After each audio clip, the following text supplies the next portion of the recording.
Well, it looks like it's all over but the lunacy. This book is a little bit of Christian missionary propaganda.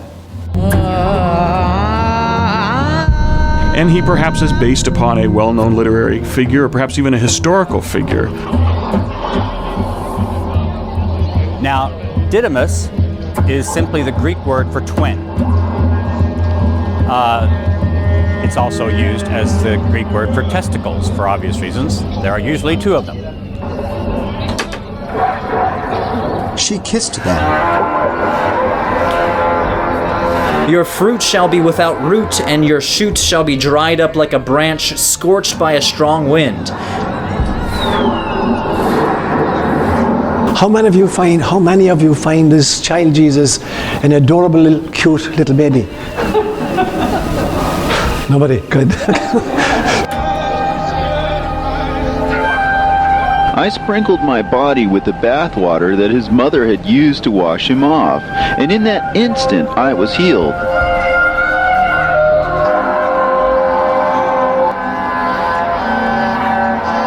Greetings, fellow Ricker slaves podcasting at 128 kilobits from the Fortress of Squalitude, located not far from the Redneck Mecca. This is the Atheist in the Trailer Park podcast. I'm your host, Tucker. Professor Fuzznuts is crawling around and totally upset because I've moved back to my standing desk so I can attempt to get some things done. I'm not sure where Buddha is. Ash and Lloyd Squeakington are in my room. Yes, it's a podcast hosted by a guy and his cats. Get over it. And this is a Gnostic text episode where I think it's Hertzie. Yeah, it's Hertzie. Hertzie and I read a few chapters from a Gnostic text. So, by now, all of you have heard that the election is over and Joe Biden is our next president. I'm not going to say too terribly much about that on this episode. We all need a breather from the nightmare. And I know it's not over yet. But, as I said before, just take yourself some time. Stay away from politics. Recharge your batteries. And the absolute most important thing that you can do right now is support the Georgia Democratic Party, because there are 2 Senate runoff elections there, and if we manage to capture even one of those Senate seats, it puts us in a strong position as far as the Senate goes. If we capture both of them, then we have control of the Senate. Without control of the Senate, there's nothing that Biden's going to be able to do. With control of the Senate, Biden will be able to get at least some of these things through. And just getting one of those Senate seats will apparently cause things to, the way the Senate majority leader position is picked, if the Republicans and Democrats are basically tied in the Senate, then you have to, the Republicans have to have input from the Democrats onto who the Senate majority leader will be, which would mean that we could replace McConnell, even if we don't gain control of the Senate. So, I'll have a link in the description box for the Georgia Democratic Party, and you can send them stuff if you've got money. And I'm sure the Georgia Democratic Party could use any help, whether it be money, phone banking, text banking, you name it. So please do this for all of us. We've got to get some support for Biden in the Senate. Okay. So, that's all the politics we'll discuss this week. Next week we'll have a little more. Now, as for things around here, as I mentioned, I had to move back to my standing desk because every time I fucking sat down, Fuzznuts was in my lap and I just couldn't do anything. It's slightly improved with the standing desk. He will jump up and demand to be held sometimes, but it's not nearly as bad. And surprisingly, the bank did refund my money from that fraudulent charge I mentioned in the last episode, which I was shocked about. But they did reverse the charge, so that's good. Tasha got her first full paycheck, and she says she's paid off her car note.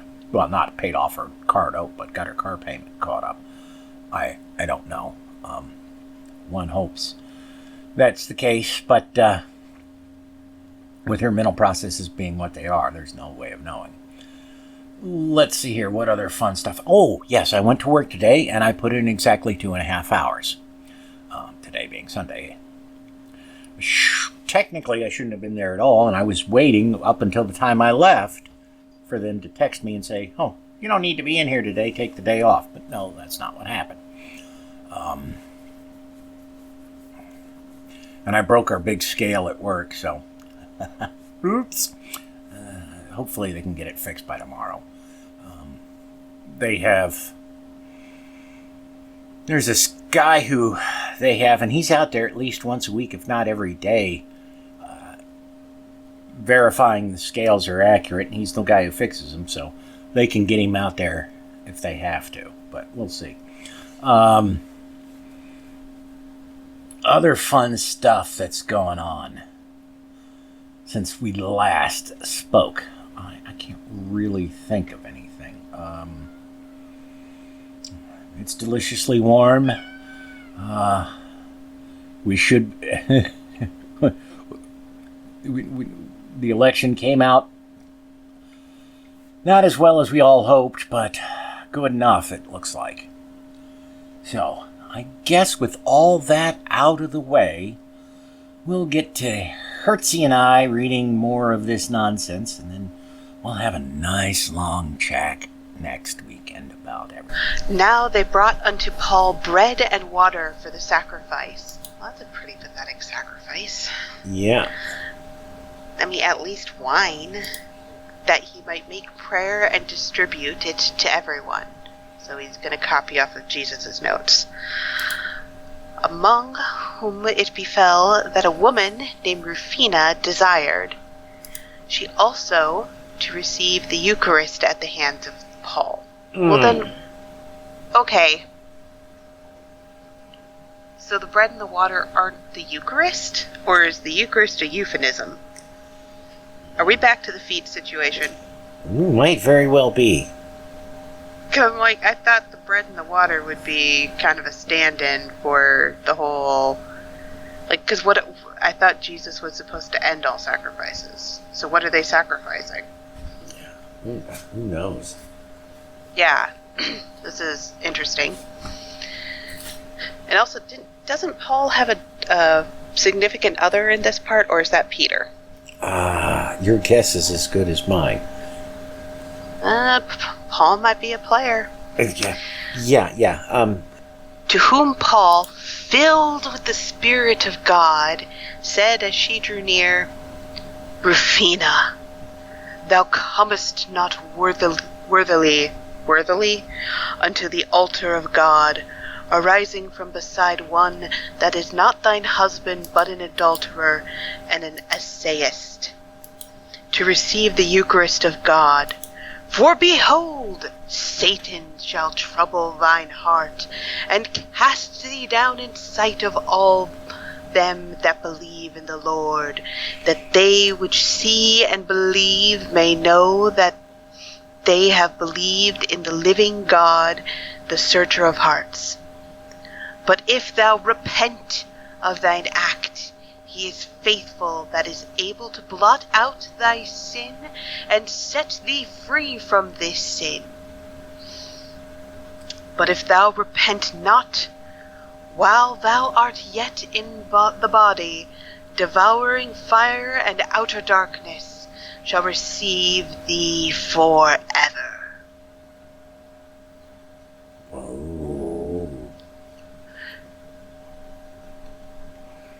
Did he just call himself an adulterer? It's God. Your guess is as good as mine. This is so convoluted, and Yeah. I'm not sure what's wrong with being an essayist. I know. I'm like looking at it because it's ASSAYEST, and I'll admit I have no idea what that word means. Unless this is another spelling of essayist, which I'm like, that's still not a bad thing. It's someone who, it's basically they're like a Yes, okay. I'm still here. Okay, it bleeped out like you were. Oh, It hung up and called you back or something. But no, that's apparently, weird. yeah, apparently it'd be like, in looking this up, it's like a tax assessor or a quality control person. Okay, tax assessor. Not. I mean, I get it. Not a fun position to be in. Yeah. As someone who has been a government person trying to collect money, it's not fun. However, it still needs to be done. Yeah. At the same time, the other one is a quality control, basically. Right. What's wrong with that? Yeah. I mean, it's, you could use the term for either or. In this respect, he's probably going with the other one. Yeah, the tax collector. Yeah. Then he goes straight into the hell and brimstone. Yep. He is totally trying to get in her pants. I can't think of another reason why he's going this way. And it sounds like he's doing like some love bombing and then doing the threat thing a little too early for most cult leaders, but he's going for it. He thinks he's got this. Yeah. Well, and apparently, and immediately Rufina fell down, being stricken with palsy from her head down unto the nails of her feet, and she had no power to speak given her, for her tongue was bound. And when both they that believed in the faith and the neophytes saw it, they beat their breasts, remembering their old sins, and mourned, and said, "We know not of God, if God will forgive the former sins which we have committed." Earlier, because Skullbeard and I finished up whatever the Acts of Paul, and we did part of the Acts of Peter, and I'm not sure if it was in the Acts of Paul or the beginning of the Acts of Peter. These guys are talking to Peter in his house, and they notice that his daughter has, she's all crippled and has palsy on one side of her body. Mm-hmm. And they're like, well, if you're such a great healer, why is your daughter like this? And, why don't you heal your own daughter? Peter goes, okay, watch this. God, heal my daughter and let her get up and walk over here. Well, sure enough, she gets up and, she's healed and walks over to him. Does like a curtsy or something. And then he says, okay, honey, go back to your bed and be crippled again. And that's exactly what happens. So he just does it to control her. Exactly. And the folks were like, oh, what the hell? And he goes, and see, it's actually a blessing because she was, when she was 10 years old, this dirty old man wanted to marry her, and she didn't want to marry him, and so God says, hey, tell you what, how about I cripple her, and then that way nobody will want to hump her. And I'll let you heal her and unheal her to, convert people. I'll let you use your daughter as a tool and then make sure that nobody wants her, because apparently whoever, Paul, Peter, whichever, is a frickin' incel. Yeah. Because that is some incel bullshit right there. Yeah, that's... Like, I get that she doesn't want to marry the guy when she's like 10 years old, but, at that time, Peter also just had the ability to go, no. Yeah. So, wow.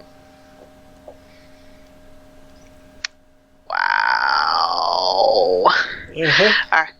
All right, I think I was in the middle of a thing, but as soon as I finish up this bit, you can take it. Okay.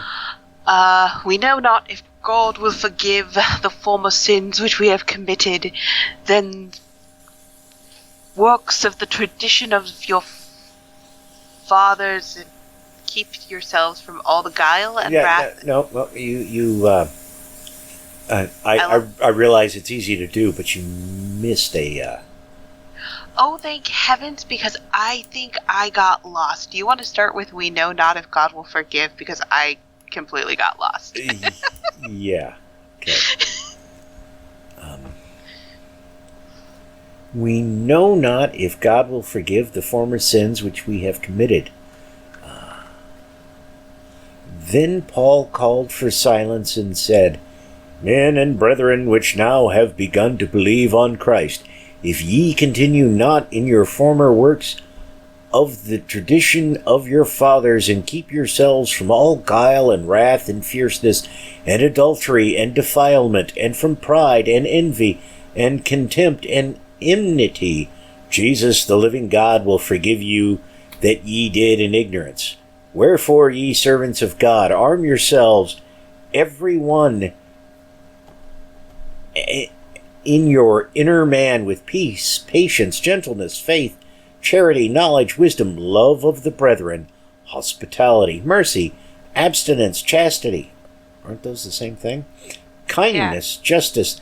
Then shall ye have for your guide everlastingly the first begotten of all creation, and shall have strength and peace with our Lord. And when they had heard these things of Paul, they besought him to pray for them. And Paul lifted up his voice and said, O eternal God of the heavens, O eternal God, God of the heavens, God of unspeakable majesty, who hast established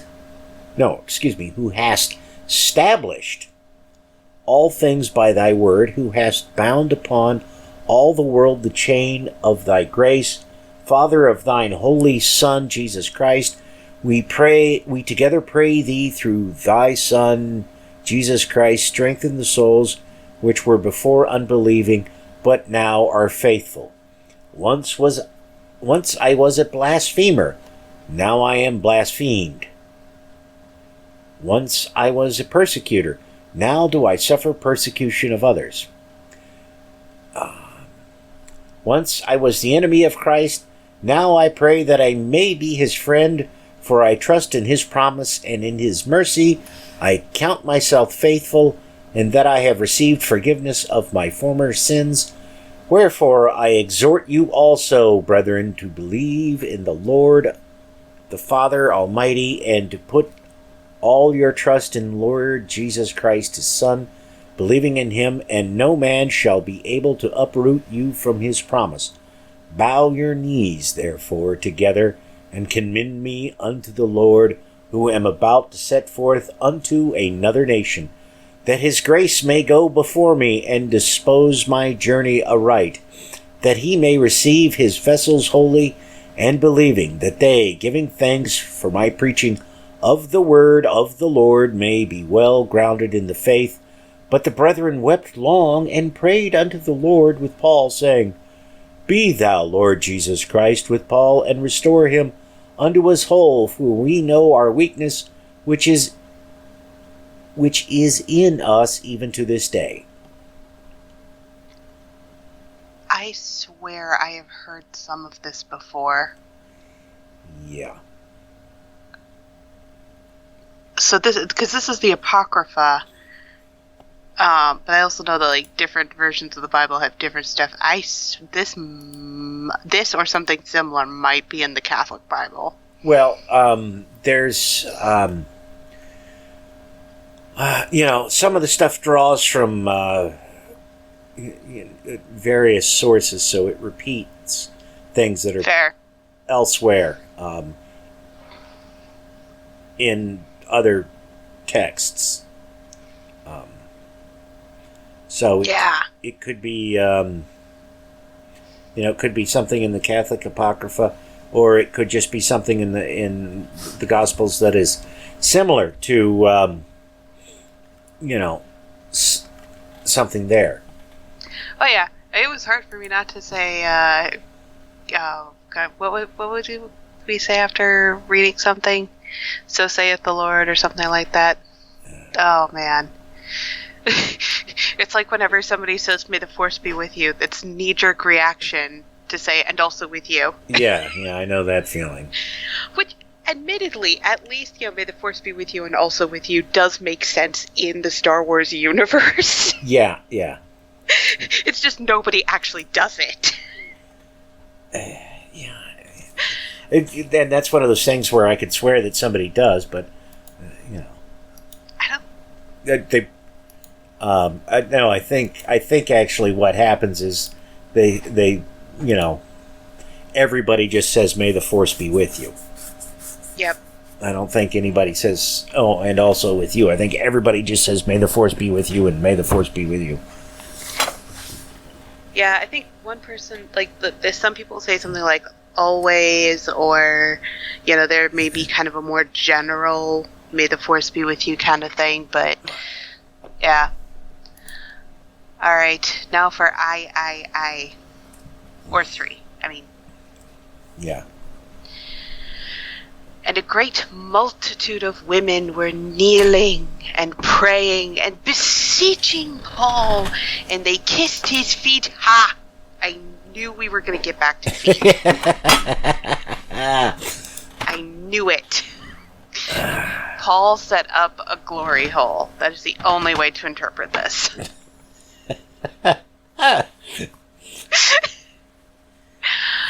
And accompanied him unto the harbor. So basically they had sex with him and then he went to the harbor?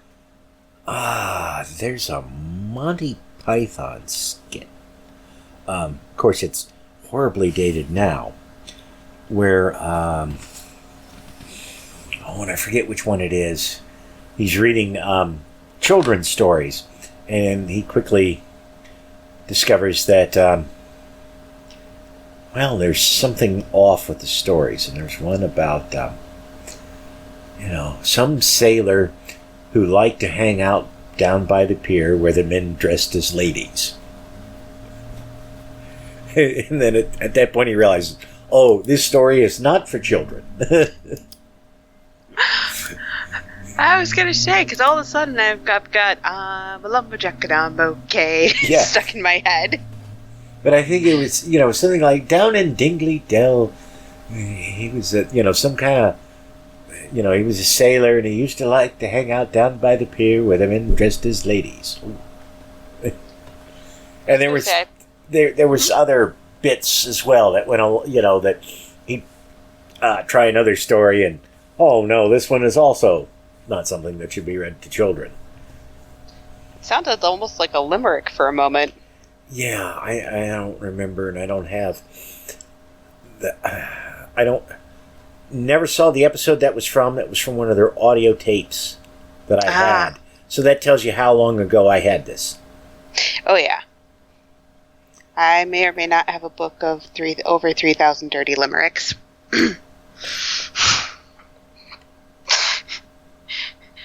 So if it's potentially in there. It could be. But yes, so Paul has a whole bunch of women kiss his feet. Air quotes. And then he goes to the harbor. But Dionysus and Balbus of Asia, knights of Rome. I thought Dionysus was a god. Yeah, you would think. And illustrious men and a senator named Demetrius abode by Paul on his right hand and said, Paul, I would desire to leave the city if I were not a magistrate, that I might not depart from thee. Also from Caesar's house, Cleobus and Iphitus and Lysimachus Yeah, I think they have a shot for that now. and Asterius. There's commas, people. Use a goddamn comma. And two matrons, Bernice and Philostrate, why did we have to point out they were maidens? No, matrons. Matrons. Which means they're over the age of 30 and not married. Well, I guess that includes me. Well, yeah, but there are potential other implications there. Oh, more kissing of the feet there, eh? Something like that. Now, granted, that's fine as long as everyone's consenting and over 18. Wait, no. I'm sorry, they're married women, not unmarried. Oh. And, I don't know. Paul's already admitted to adultery, so that may not be off the table. Might not be. With Narcissus, the presbyter, okay, is that before or after he turned into a flower? Mm-hmm. Accompanied him to the harbor, but whereas a storm of the sea came on, he, maybe Narcissus, sent the brethren back to Rome, that if any would, he might come down and hear Paul until he set sail. And hearing that, the brethren went up unto the city. Well, why didn't they just follow him in the first place? And when they told the brethren that they had remained in the city, and the report was spread abroad, some on beasts, and some on foot, and others by way of the Tiber, came... Wait, I thought that there was a storm. So how did they come to... No, the storm was just in the Mediterranean Ocean. It wasn't in the air or in the river. Oh, I see. Okay, I actually don't see, but sure. I guess it could be far enough away that it's like, okay, you can't go the way you're going because, 50, whatever. But I mean, if people are coming by way of the river, that's usually going to take a few hours. So by the time they get there, it should be storming. Yeah. If it's coming this way. Yeah. Okay, came down to the harbor, and it was confirmed, and were confirmed in the faith for 3 days, because they hadn't been confirmed before this. And on the 4th day until the 5th hour, so he stayed there for 4 days, because it stormed for 4 days? Apparently. And I wish we had storms that lasted 4 days. Praying together with Paul and making the offering, and they put all that was needful on the ship and delivered him 2 young men. Okay. Believers to sail with him, and bade him farewell in the Lord and returned to Rome. Why didn't he just ask God to stop the storm? Because he was waiting on that young man, I guess. I mean, and again, as long as everyone's a consenting adult, cool beans, no problems. Yeah. However, this just sounds a little awkward. Yeah. Okay, let's see here. Well, okay, I'll read this analysis and then you can take Ivy. Cool. There has been great dispute about these 3 chapters, whether they are not an excerpt from the Acts of Paul, or whether they are an addition made by the writer of the Greek original of the Vercelli Acts. If they are from the Acts of Paul, it means that those Acts Paul was represented as visiting Rome twice and going to Spain between the visits. Okay. Evidently, if this was so, he did not return straight from Spain to Rome. At least the Coptic gives no indication that the prophecies of Cleobus and Myrtle were uttered in Spain. The question is a difficult one. All allow that the writer of the Acts of Peter knew and used the Acts of Paul, but there is strong opposition to the idea that Paul related 2 visits to Rome. The writer of Paul, who could not be Paul then, from the way that's describing it, obviously knew the Can you pronounce that? Mechanical? That sounds good to me. Mechanical acts very well, and obviously took great liberties with them. Did he go so far, one wonders, as to suppress and ignore the whole story of the trial before Felix and the shipwreck? If he told of but one visit to Rome, the final one, it appears that he did, for the conditions described in the martyrdom, Paul quite free and martyred very shortly after his arrival, are totally irreconcilable with Luke, Paul arriving in custody and living 2 years at least in the city. Where it could all be bullshit. None of these people could have existed. Hey, now, let's not confuse the issue with facts. Oh, sorry.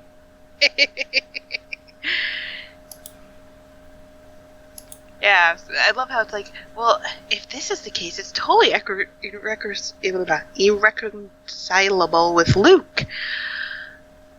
Who cares? Yeah.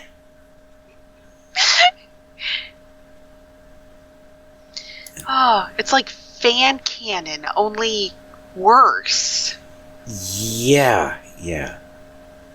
You know, you don't hear too many people getting pissed off because, you know, they decide that in Legend of Korra, you know, speaking to Iroh was actually more of a blah, blah, blah, whatever thing.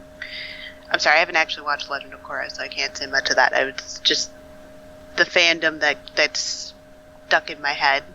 Yeah, I haven't seen any of it, so. If you get the chance, Avatar The Last Airbender is fantastic. And Legend of Korra, I've seen a bit of the first season, also really good. Yeah. Oh, it's worth it. Alright. Now for Ivy. Now after a few days, there was a great commotion in the midst of the church. For some said that they had seen wonderful works done by a certain man whose name was Simon, and that he was at Erisa? And they added further that he said he was a great power of God, and without God he did nothing. So he just sat around if God didn't tell him to? It's an awkward codependent relationship. Yep. Is not this the Christ? That's a turn. But we believe in him whom Paul preached unto us. For by him we have seen the dead raised and men delivered from divers infirmities. The bends? So people got the bends. Ooh. Which, I mean, is definitely a condition and doesn't sound fun. I think it's an old-timey way of saying diverse. Ugh. That's awkward. Yeah. Alright. But this man seeketh contention. We know it, but what this contention is we know not, for there's no small stir made among us. Perchance also he will now enter into Rome, for yesterday they besought him with great acclamation, saying unto him, Thou art God in Italy, thou art the Saviour of the Romans, haste quickly unto Rome. But he spake to the people with a shrill voice, saying, Tomorrow, about the 7th hour, ye shall see me fly over the gate of the city in the form wherein ye see me speaking unto you. Therefore, brethren, if it seem good unto you, let us go and await carefully the issue of the matter. They really need quotation marks because I cannot figure out where the heck things begin and end. Yeah, I agree. They all therefore ran together and came unto the gate. And when it was the 7th hour, behold, suddenly a dust was seen in the sky far off. Well, I mean, it's dust. It's not like Okay. It's a Hadoop. Like a smoke shining with the rays stretching far from it, and when he drew near to the gate, suddenly he was not seen. Okay, so he figured out how to do, minor illusions. Great. Thereafter he appeared, standing in the midst of people, whom they all worshipped, and took knowledge that he was the same that was seen then the day before. Okay, so he figured out how to make himself quasi-disappear, and it was probably used a body double. Yeah, or, who knows? It's like, there's an Indian rope trick, where the magician, Yeah, they climbed the rope. right, and then the rope, they appear and disappear into the air, and somebody actually, nobody believed that was really a thing. And somebody actually figured out how it could be done, and demonstrated it some years back. Did they ever get video evidence of it? I don't know. I read an article about it, and this was in the dark ages before the internet, where somebody figured out, well, if you did it, say, at sunset at this certain time, and the rope went up just the right height, in the right area, it'd be hard to see the person's, like say you did it between where there was a building and a tree close together, and you do it at the right time of day, and you can slip into the tree without being seen from the ground easily. Mm-hmm. But I don't know if anybody did that with video or not. I could swear there probably was, but I don't. We can spelunk. I'll spelunk Google later for it. Yeah. But but basically, it sounds like it's not impossible. I mean, it was harder to pull off some of those tricks back then. Yeah. But it's not impossible, and especially if you're far away, it's a lot easier, because then you can be like, oh, hey, look, I'm going to walk off, and then you walk through the gate, then you switch with somebody else, and then they walk off, and they do that part of the trick, and then you circle back. Yeah, that's true. Or, have you seen The Prestige? I have not. Hugh Jackman deserved an Oscar for that movie. I was going to say, Hugh Jackman deserves an Oscar. I mean, Wolverine. Yeah, but no, he really does, because there's scenes where you don't know it's him. Oh, wow. Yeah. So he pulls like a Gary Oldman. Yeah, and he's not doing it in heavy makeup or anything like that. Since you haven't seen it, I won't spoil, but they have a similar situation. And they have a couple of unique solutions to it. Nice. I was going to say, there's a Edward Norton film, and I can't remember the name of it, that kind of had that kind of a thing going. The Illusionist. Yes. They came out at the same time. I haven't seen The Illusionist. I've seen The Prestige. I saw The Illusionist, and it wasn't bad. Like, it was actually... I thought it was pretty good. I mean, probably not as good as The Prestige, because, Hugh Jackman. But it was alright. It was good. Well, it was Hugh Jackman and Christian Bale, so... Christian Bale, I can go. I'm a little more on. He's good. Yeah, I mean, he wasn't as good as Jackman in this, but he definitely did did an excellent job. Oh yeah. In the film. He doesn't strike me as the type to ever really phone it in. Mm-hmm. Have you ever seen The Machinist with him in it? No. he dropped down to like 120 pounds to make that movie. Oof. And See, when he finished making the movie, he immediately had to turn around and bulk up for Batman. You know, when actors do that kind of stuff, that's when I worry about, health implications, because it's like you're not supposed to do that. Yeah, well, the folks doing The Machinist figured, yeah, we'll CGI the weight loss, and then he showed up, and they're like, "Oh, you didn't have to do that, man." But yeah, he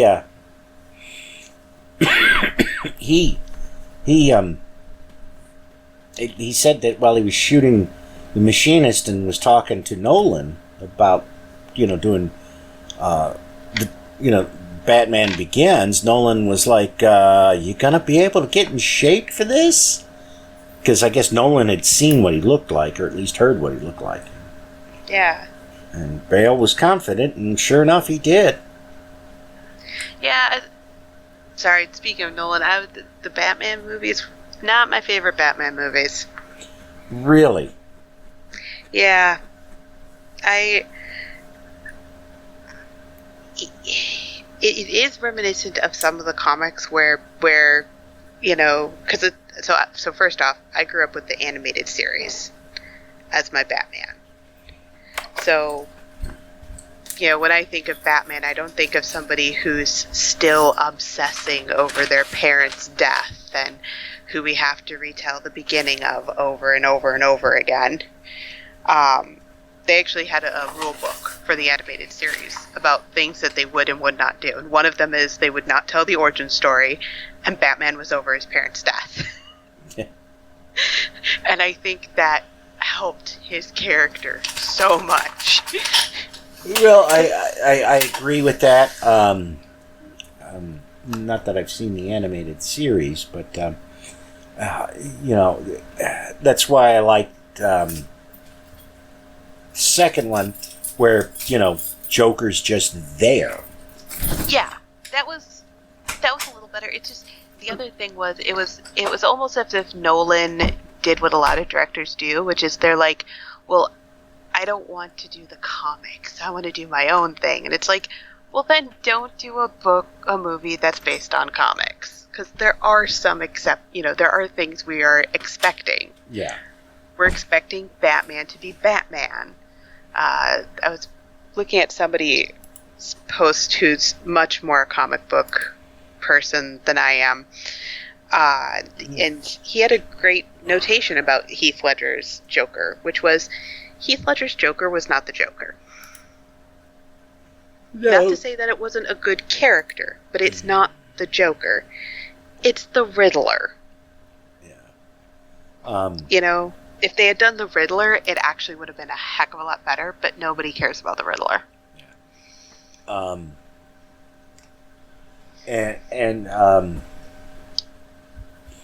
I mean, see, I grew up watching we had the Adam West Batman and Super Friends. Okay, see, that's not a bad Batman, though. Adam West was Dorbs. No, but,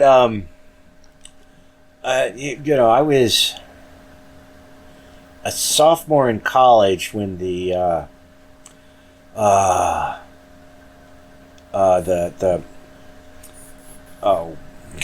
Michael Keaton Batman came out, the first one. Mm-hmm. And I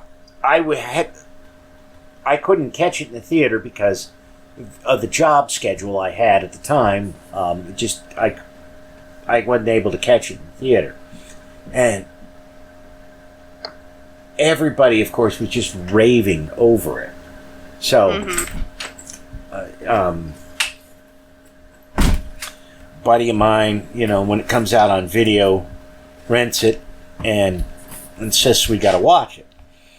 And he's got a,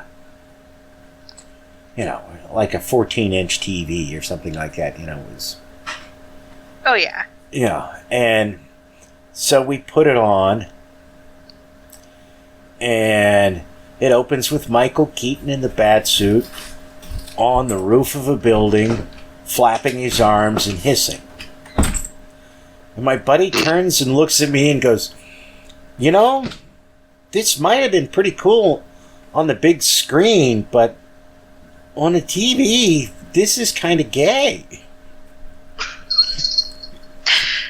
Ah, the times. Yeah, and I was sort of like, yeah, that's not really a great opening. And I Nope. mean, it was, that's the only time I've seen the film, and that was years ago. But I kind of liked it, but I wasn't overly impressed with it. Certainly not the way people were at the time. But then again, it was the first serious, halfway serious superhero movie that we'd had since Christopher Reeve as Superman. Yeah. See, I was still I think I was middle school when the George Clooney one came out.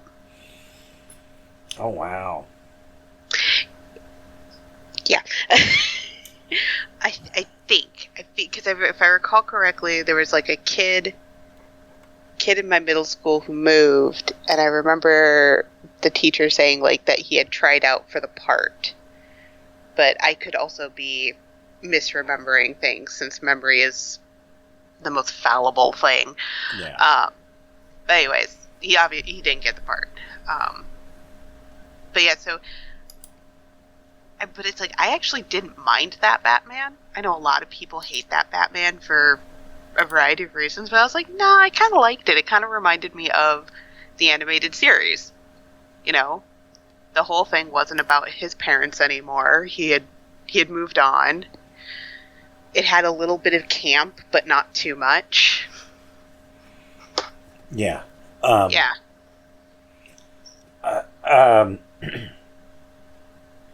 Well, whatever one, the only one I saw, other one that I saw in that sequence was the Val Kilmer one. And I actually kind of liked that, but then again, that was because the police cars were Studebakers. So. They were what? Studebakers. I have no idea what that is. Studebaker was the only horse and buggy manufacturer that successfully switched over to building cars. Ah. And they were around up until the mid-'60s and were basically, they were put out of business by a combination of factors. They had some bad management, but also in the about the mid-'50s, GM decided, we want to have dominance in the market share, so we're going to sell a bunch of our cars at a loss, which meant they were the cheapest cars on the market. And Ford and Chrysler could afford to compete with GM, but the small companies like Studebaker couldn't, and they eventually all went under. Except for American Motors, who went under. They didn't go under, but they got bought out by Chrysler in '86, and they disappeared shortly thereafter, with only the Jeep brand remaining. Ah. And remains to this day in 2020. And they are the most profitable division, because Jeep has been owned by a number of companies over the years, and they've always been the most profitable division of those companies. Because the Jeep was developed just before World War II, because the Army realized, we gotta have something besides horses to get people around. Literally what happened is there was a bankrupt car company called American Bantam that in the mid-'30s, a guy who worked for him had developed the Jeep. And they couldn't do anything with it because they didn't have any money. So, like 6 months before Pearl Harbor, practically, I mean, it was not very long. Maybe it was 1940, but it was not too terribly long before the U.S. got sucked into World War II. The Army says, we need a car for the military, and you got 90 days to design it. Well, nobody had anything, but American Bantam was still around, so they pulled out the old, the prototype that guy had made a few years before and gave it to the Army, and the Army's like, we'll take them, but you can't build them, and they gave the contracts to Ford and a company called Willys. And then after the war, the government said Willys was the only company allowed to build Jeeps, and they built military versions and civilian versions. And so they took their design and gave it to somebody else? Yeah. Rude. Very. And then Willys started having financial problems. So Kaiser, who was a shipbuilder who had started building cars after the war and wasn't having much luck, bought Jeep, and he owned them until like 1970, I think. And then they were sold to AMC because AMC was, needed money, or AMC had enough money to keep them going and could use the profits from the Jeeps to fund their other operation. And then they ran into financial trouble, so in 1976 they merged with Renault and had to split off the military side of Jeep production, creating a company called American General. Okay. We're going to pause this for a second. Because I am finding this fascinating. I just have to insert 2 cents. None of these freaking businessmen apparently know how to run a business. They keep all going out of business. Doing well. It's a really, like, the reason basically GM was able to get away with a lot of the things that they did in the 50s was Eisenhower's Secretary of Defense was a former GM executive. And even though a congressional investigation found that GM had been wrongly awarded contracts and things like this, nobody was punished for it. George Romney, Mitt's dad, ran AMC in the 50s, and there's a quote, I wish I could find it, of his, where he basically says, our government has decided that, we're only going to have 3 car companies. Well, that is until Japan. Yeah. So, hey, Japan, for keeping us away from a total monopoly of cars. Yeah. I guess I should say, like, the whole American capitalism thing and the market and such just makes me laugh, because there's so many times where it's like they have to get bailed out or stuff like that. It's just like, none of you know what you're doing. Why can't you just admit that none of you know what you're doing? Yeah. It'd make everybody's life better. Yeah, well,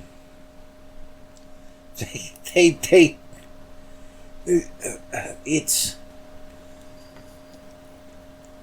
we as a society, America, we have agreed that the government should not have too much power.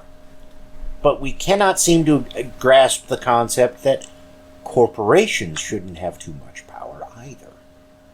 Well, and then it's also the thing where there's with going back to the government portion of this, there's also this thing of, well, the government shouldn't have too much power. However, too much power is helping people. Yeah. Okay. I don't understand. But when it comes to restricting certain personal rights, it's like it's all over the place. And, oh no, we can't let the government be in charge of healthcare. They'll fuck it up. You let the government handle nuclear weapons. If you can't trust them with your healthcare, what makes you think you can trust them with nuclear weapons?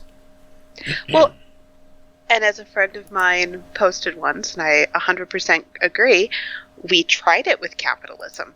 It didn't work. So we have to try something else.